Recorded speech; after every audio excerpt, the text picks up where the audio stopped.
আজকে কিন্তু বাবার চুলটা আমিই কাটবো। কোথায় গেল বাবার ছোট নাপিত? কিন্তু আমি। চলো, বাবা বসে আছে ওই যে। চুল কাটা হবে তো? তো তাতে বাবা বলছে তাড়াতাড়ি চুল কাটে আয়। চলো কাটা যাক বাবার চুল, দেখি পারি কিনা। আমি কিন্তু আমার বাবার চুল কাটা শুরু করে দিয়েছি, আর এখানে দেখো নাপিতগিরি করতে হ্যাঁ শুরু করে দিয়েছি। তো যাই হোক, আমি কিন্তু বাড়িতে আমার বরেরও মাঝে মাঝে একটু চুল কাটি, আমার ছেলেরও চুল কাটা হয়। তো আমার একটু একটু একটু মানে অভ্যাস আছে। তো যাই হোক, আমি আমার বাবার চুলগুলো ভালো ছোটো করে, বাবা বলছে এখানে ছোট্ট ছোট্ট করে চুলগুলো কেটে দিবি।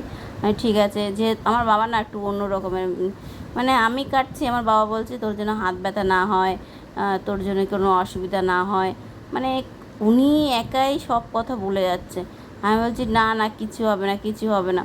তাও আমার বাবার কোনো কথাই শুনছে না।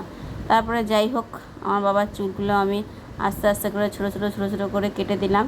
কিন্তু ভিডিওতে দেখাতে পারছি না, কেন কি আমার চুল যখন কেটেছি না, তো আমার বাবা কাটার পরে না চুল পুরো গায়ে ভর্তি হয়ে গেছে, ক্যামেরাও ধরতে পারিনি আমি। এইখানে আমার মা আমার ক্যামেরাটা একটু ধরে দিচ্ছে, কিন্তু কোনোদিন আমার কেউ ক্যামেরা ধরে দেয় না। মা একটু যদি পারে, আমার বর তো সত্যি কথা বলতে এই যুগের হলেও ক্যামেরা ধরতে পারে না, আর মানে ভিডিওই করতে পারে না। যে বাবার চুল এগুলো দেখো, গরমের মধ্যে কাজ করে বেচারা, আর চুলগুলো কেমন আঠা আঠা আঠা আঠা হয়ে গেছে, আর মানে কেচিতে ধারও নেই যে আমি কাটবো তাড়াতাড়ি করে। তো যাই হোক, ফাইনালি আমার বাবার চুলটা আমি কেটে দিয়েছি, কিন্তু তোমাদের দুঃখের বিষয় দেখাতে পারলাম না।